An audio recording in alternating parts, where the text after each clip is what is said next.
Bonjour à tous, on se retrouve donc pour la présentation complète et détaillée de mon nouveau compagnon Rankotsu. Alors attendez, je vais vous le montrer une première fois. Donc je vais essayer d'organiser ces vidéos de façon correcte. Beaucoup mieux que les premières que j'avais conçues en tout cas, qui ne ressemblaient pas à grand chose. D'ailleurs je les ai supprimées et je reprends tout à zéro ici. Alors attendez, ça commence bien, j'ai envoyé trompe la mort involontairement Rankotsu. Admirez-le. Alors oui, j'ai pas réfléchi à la façon dont j'allais...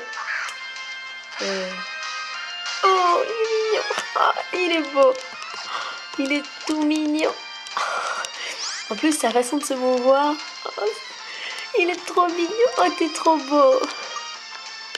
Bon, attaquons le penchant face à lui. Donc, je vais tenter de filmer son mémo pendant mes explications, mais je ne sais pas comment je vais me débrouiller pour ce faire. Enfin, nous n'y sommes pas encore. Pour le moment, je vais me contenter de le lancer au combat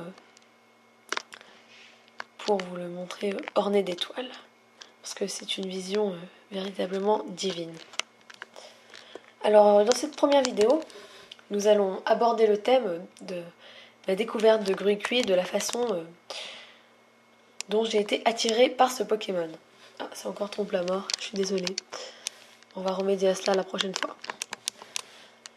Il faut donc savoir que lorsque les starters 5e génération nous ont été révélés, il y a de cela un peu plus d'1 an, j'ai instantanément craqué pour Moustillon parce qu'il était tout simplement adorable, et surtout pour Vipélière, dont l'apparence hautaine et élégante m'avait littéralement charmé.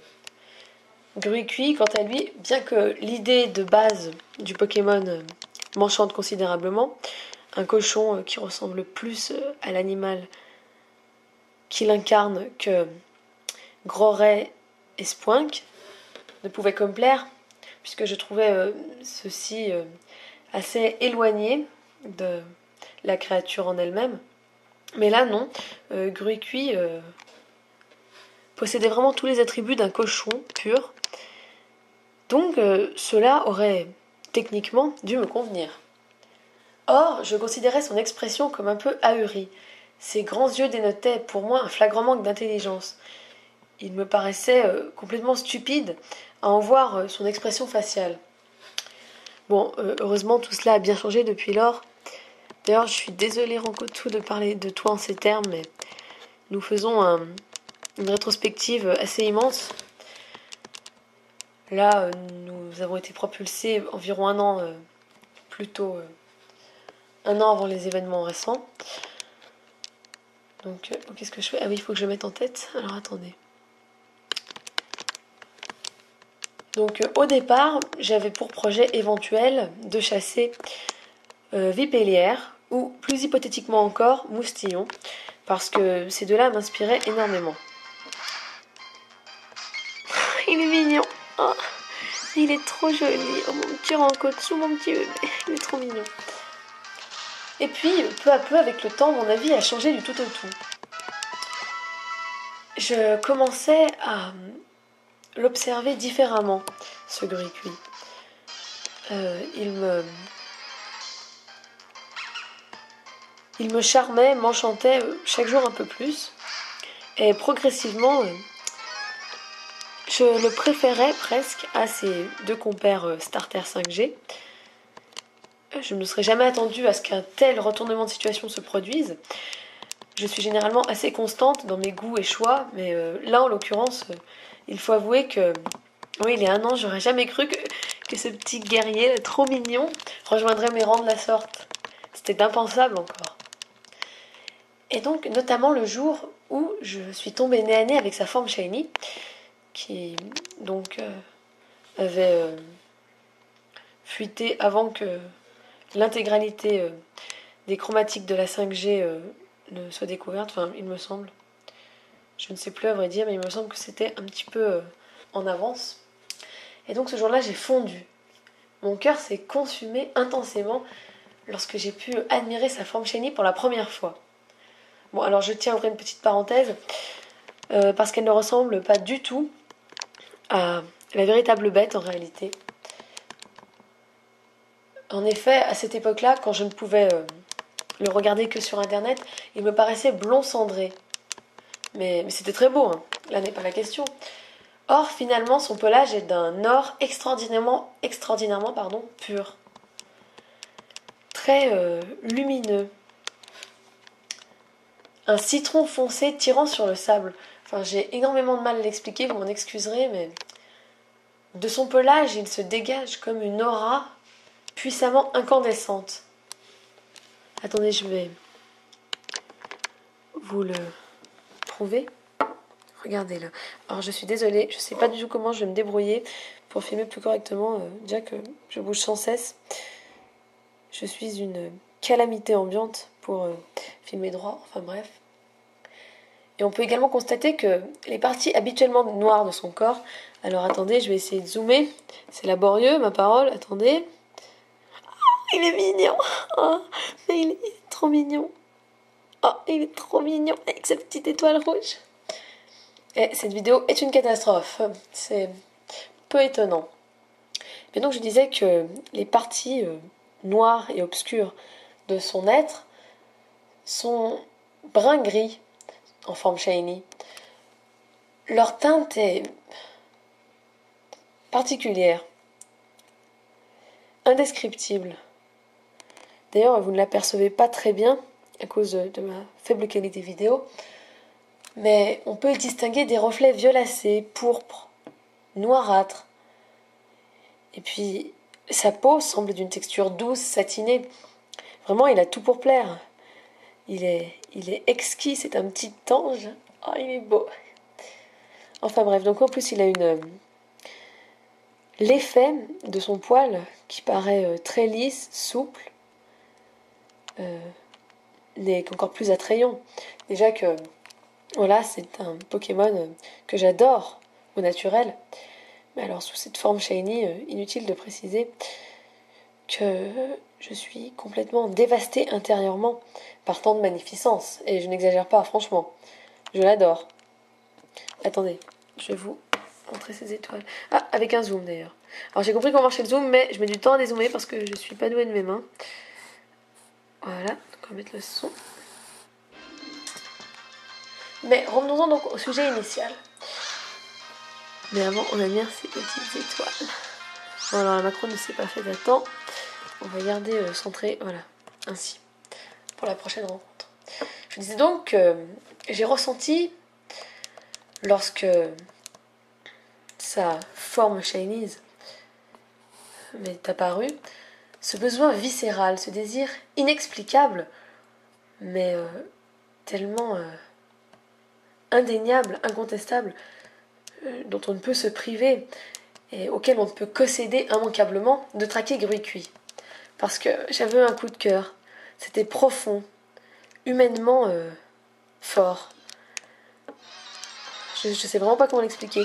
C'est peut-être même la première fois que j'avais autant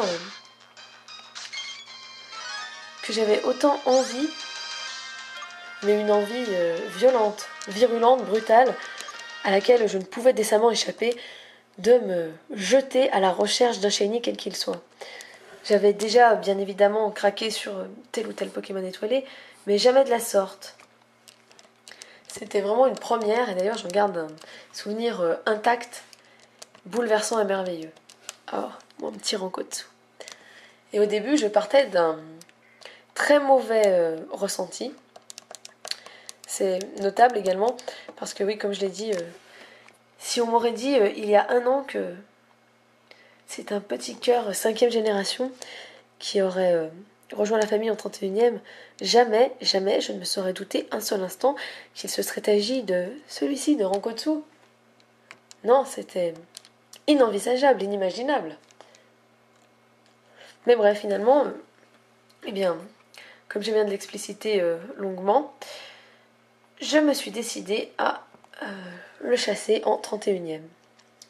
Alors, au début, j'avais un peu hésité, sans en avoir parlé à personne cependant, parce que la réflexion n'avait duré qu'une journée. Pendant cette même journée, donc, j'avais eu un raisonnement douteux et complexe qui avait abouti une ambition de recherche, et c'est-à-dire que je voulais le chasser en parallèle de les starters deuxième génération sur Horn Gold Soul Silver. Alors, parce que je voulais tenter de déterminer si je devais encore m'attarder quelque peu sur les générations antérieures, si il demeurait des objectifs primordiaux à remplir pour moi là-bas, ou si au contraire je pouvais passer au stade suivant, que je pouvais évoluer vers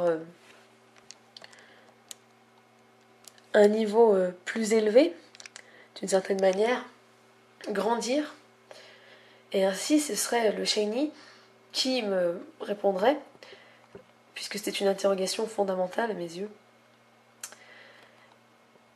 Et donc, en fonction de quelle cible viendra à ma rencontre en premier, je pourrais répondre à ce questionnement bouillonnant. Et puis finalement, j'ai un petit peu reconsidéré cette idée précise, et je me suis dit qu'il fallait plutôt délimiter un nouveau chemin, une voie entièrement neuve par moi-même, dans laquelle je ne m'étais encore jamais engagée. Je devais nécessairement me développer de façon positive et innovante, comme je le souhaitais. Il était devenu absolument vital que je reprenne en main mon destin, parce que voilà, c'était une période très noire de ma vie. D'ailleurs, mon petit John et ma chère Yoko sont venus l'illuminer, mais nous nous égarons une fois encore. Et eh bien, j'en étais venue voilà, à cette conclusion. Il me fallait réorganiser mon avenir. Je maintenais mon futur entre mes mains. Et mon esprit ne me dictait qu'une seule chose, Gruy-Cuit. Il m'obsédait. Mon âme était éprise de sa grandeur, de son charisme. Oh, il est mignon. Oui, de son aspect si craquant. Oh, il est mignon.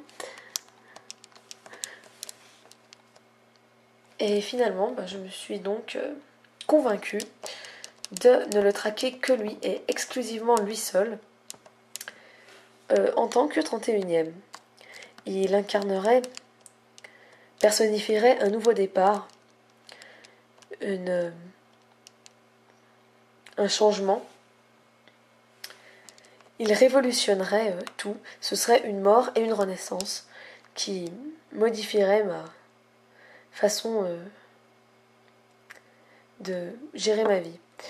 Puisque, oui, il a vraiment une influence énorme sur mon existence tout entière, car c'est un symbole de courage. Et le courage, l'ardeur, la vaillance, la bravoure, ce sont des qualités extrêmement importantes si l'on veut survivre dans ce monde sans pitié. Pour chacun d'entre nous d'ailleurs. Il est donc un élément capital de ma survivance continuelle et de celle de chaque être vivant, par ailleurs. Oh, il est trop mignon. Alors attendez, charge. Je crois qu'on est passé au fond de fin de journée, oui, parce qu'il est 16h. Il est toujours aussi beau, mon petit bébé. Donc finalement, ma décision était prise et j'avais fermement décidé de ne pas revenir dessus. D'ailleurs, ça ne s'est pas fait. Hein. Il serait le 31e.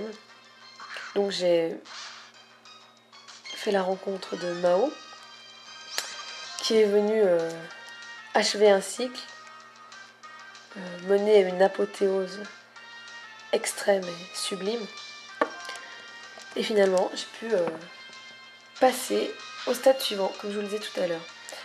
Ce 31e qui symbolise tant de choses à mes yeux et qui, voilà, surtout est l'emblème d'un des composants de ma vie. Enfin, donc je vais revenir là-dessus dans la vidéo suivante, puisque nous approchons des 15 minutes fatidiques. Alors je vais vous laisser sur ces quelques mots. Je suis désolée si mon discours était un petit peu embrouillé, flou ou incohérent. Mais dès lors qu'il est question d'entrer dans les méandres de mon cerveau qui tourne à l'envers, comme on me le dit si souvent, je ne suis plus très claire. Mais de toute manière, dans la prochaine vidéo, nous allons nous attarder sur les informations relatives au spécimen en lui-même, donc son numéro ID, un petit retour également sur sa trouvaille, etc. Donc je pense que ça devrait être un petit peu plus clair. Allez, salut, merci encore et à tout de suite pour la prochaine partie des explications.